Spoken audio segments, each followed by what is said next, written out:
ਵੀਰੇ ਅੱਜ ਮੈਂ ਤੁਹਾਨੂੰ ਦੱਸਾਂਗਾ ਕਿ ਜਿਹੜੇ ਘਰ ਅਸੀਂ ਬਣਾਏ ਦੇ ਨੇ, ਸਾਡੇ ਘਰ ਬਣਾਉਣ ਲਈ ਜਿਹੜੀ ਇੱਟ ਇਸਤੇਮਾਲ ਹੁੰਦੀ ਹੈ, ਉਹ ਇੱਟ ਕਿਸ ਤਰ੍ਹਾਂ ਬਣਦੀ ਔਰ ਸਾਡੇ ਤੱਕ ਕਿਸ ਤਰ੍ਹਾਂ ਪਹੁੰਚਦੀ ਹੈ। ਇਹ ਦੇਖੋ, ਇੱਕ ਜਨਾਬ ਹੁਣੀ ਇੱਟ ਬਣਾਉਣ ਡੇ ਨੇ, ਸੰਚ 'ਚ ਕਿਸ ਤਰ੍ਹਾਂ ਕੱਚੀ ਮਿੱਟੀ ਪਾ ਕੇ ਅਤੇ ਇੱਟ ਬਣਾਉਂਦੇ ਨੇ। ਮੈਂ ਜਨਾਬ ਅੱਜ ਵਿਹਲਾ ਸੀ, ਮੈਂ ਕਿਹਾ ਅੱਜ ਸੋਚਿਆ ਕਿ ਕੀ ਕੀਤਾ ਜਾਏ। ਮੈਨੂੰ ਯਾਦ ਆਈ ਆਪਣੇ ਮਾਮੂ ਜਾਣ ਦੀ। ਮੈਂ ਕਿਹਾ ਕਿਉਂ ਨਾ ਅੱਜ ਮਾਮੂ ਜੀ ਦੇ ਪੱਠੇ 'ਤੇ ਜਾਇਆ ਜਾਏ ਔਰ ਮਾਮੂ ਜੀ ਨੂੰ ਮਿਲ ਕੇ ਆਇਆ ਜਾਏ। ਮੈਂ ਜਨਾਬ ਰੁੱਖ ਕੀਤਾ ਆਪਣੇ ਘਰੋਂ ਨਿਕਲਣ ਦਾ। ਨਿਕਲ ਕੇ ਮੈਂ ਆਪਣੇ ਮਾਮੂ ਜੀ ਦੇ ਪੱਠੇ 'ਤੇ ਚਲੇ ਗਿਆ। ਮਾਮੂ ਜੀ ਦੇ ਪੱਠੇ 'ਤੇ ਜਾ ਕੇ ਮੈਂ ਦੇਖਿਆ ਉੱਥੇ ਲੇਬਰ ਕੰਮ ਕਰ ਰਹੀ ਸੀ। ਮੈਂ ਕਿਹਾ ਕਿਉਂ ਨਹੀਂ ਮਾਮੂ ਦੇ ਇੰਤਜ਼ਾਰ ਤੋਂ ਪਹਿਲੇ ਉੰਨੀ ਦੇਰ ਮੈਂ ਕੁਛ ਪੱਠੇ ਦੀ ਵੀਡੀਓ ਸ਼ੂਟ ਕਰ ਲਾਂ, ਦੇਖਾਂ ਕਿ ਆਪਣੇ ਆਡੀਅנס ਤੱਕ ਪਹੁੰਚਾਵਾਂ।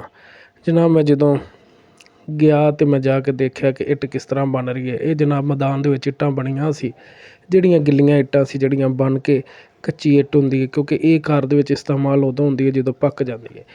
ਉੱਥੇ ਜਨਾਬ ਪੱਕਣ ਤੋਂ ਬਾਅਦ ਇੱਟ ਨੂੰ ਉਹਨਾਂ ਨੇ ਰੇਹੜਿਆਂ ਦੇ ਉੱਤੇ ਭੱਠੇ ਦੇ ਤੱਕ ਲਿਆਇਆ ਜਾਂਦਾ, ਜਿੱਥੇ ਅੱਗ ਲਾਈ ਜਾਂਦੀ ਹੈ, ਜਿੱਥੇ ਅੱਗ ਲਾ ਕੇ ਇੱਟ ਨੂੰ ਪਕਾਇਆ ਜਾਂਦਾ ਕੋਲੇ ਦੇ ਨਾਲ। ਜਨਾਬ ਰੇਹੜਿਆਂ ਦੇ ਉੱਤੇ ਇੱਟ ਲੱਦੀ ਸੀ।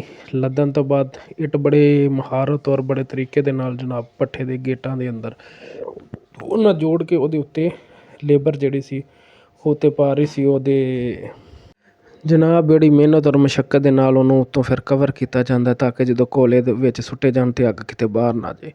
ਫਿਰ ਜਨਾਬ ਜਦੋਂ ਇੱਟ ਪੱਕ ਜਾਂਦੀ ਹੈ, ਫਿਰ ਇਹ ਗੇਟਾਂ ਦੇ ਵਿੱਚੋਂ ਉਸ ਇੱਟ ਨੂੰ ਪਿਆਰਿਓ ਬਾਹਰ ਲਿਆਇਆ ਜਾਂਦਾ, ਬੜੇ ਮੁਹੱਬਤ ਔਰ ਬੜੇ ਪਿਆਰ ਔਰ ਖਲੂਸ ਦੇ ਨਾਲ, ਕਿਉਂਕਿ ਇਹ ਇੱਟ ਸਾਡੇ ਘਰ ਬਣਾਉਂਦੀ ਔਰ ਸਾਡੇ ਘਰ ਜਿਹੜੇ ਨੇ ਫਿਰ ਸਾਡੀਆਂ ਨਸਲਾਂ ਉਹਨਾਂ ਘਰਾਂ 'ਚ ਰਹਿੰਦੇ ਨੇ। ਜਨਾਬ ਇਹ ਭੱਠੇ ਦੀ ਚਿਮਣੀ ਹੁੰਦੀ ਹੈ, ਜਿਹਦੇ ਵਿੱਚੋਂ ਦੀ ਧੂੰਆਂ ਨਿਕਲ ਰਿਹਾ ਹੁੰਦਾ। ਤੁਸੀਂ ਕਿਤੇ ਸਮਝੋ ਕਿ ਪੁਰਾਣੇ ਜ਼ਮਾਨੇ ਦਾ ਇਹ ਹੁੱਕਾ ਨਹੀਂ ਜਨਾਬ।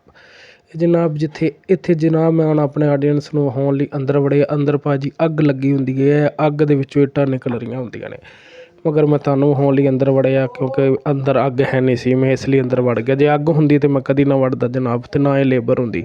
ਇਹ ਜਦੋਂ ਇੱਟ ਪੱਕ ਜਾਂਦੀ ਹੈ, ਫਿਰ ਜਨਾਬ ਵੇਖੋ ਧੂੰਆਂ ਹੁਣ ਪੱਕਣ ਡਈ ਹੈ ਅਤੇ ਕਿੱਦਾਂ ਧੂੰਏਂ ਪੱਕੇ ਫੈਲਣ ਡਿਆ। ਮੈਂ ਜਨਾਬ ਰੁੱਖ ਕੀਤਾ ਵਾਪਸੀ ਦਾ। ਮੈਂ ਕਿਹਾ ਹੁਣ ਮਾਮੂ ਆ ਗਏ, ਉਹਨੇ ਕੁਛ ਮੇਰੇ ਲਈ ਖਾਣ ਲਈ ਮੰਗਵਾ ਲਿਆ ਹੋਣਾ। ਜਨਾਬ ਮੈਂ ਉੱਥੇ ਨਿਕਲ ਕੇ ਦਫ਼ਤਰ 'ਚ ਆਇਆ ਅਤੇ ਅੱਗੇ ਮੈਂ ਜਦੋਂ ਵੇਖਿਆ ਤਾਂ ਮੇਰੇ ਨਾਲ ਕਜ਼ਨ ਵਿੱਚ ਆ ਗਿਆ। ਮੈਂ ਕਿਹਾ ਪਰੇ ਹੋ ਜਾ ਭਰਾਵਾ, ਤੂੰ ਨਾ ਵਿੱਚ ਆ। ਨਾਲ ਹੀ ਉੱਥੇ ਭਾਈ ਮਾਮੂ ਉਹਨਾਂ ਨੇ ਮੇਰੇ ਲਈ ਪੀਜ਼ਾ ਮੰਗਵਾਇਆ ਸੀ। ਪੀਜ਼ਾ ਵੇਖ ਕੇ ਅਤੇ ਮੈਨੂੰ ਮਜ਼ਾ ਆ ਗਿਆ। ਬੋਤਲ ਵੇਖ ਕੇ ਮੂੰਹ 'ਚੋਂ ਪਾਣੀ ਆ ਗਿਆ। ਪੀਜ਼ਾ ਖਾਧਾ, ਮਾਮੂ ਲਈ ਦੁਆਵਾਂ ਕੀਤੀਆਂ, ਸਾਰਿਆਂ ਲਈ ਅੱਲਾ ਬਾਦ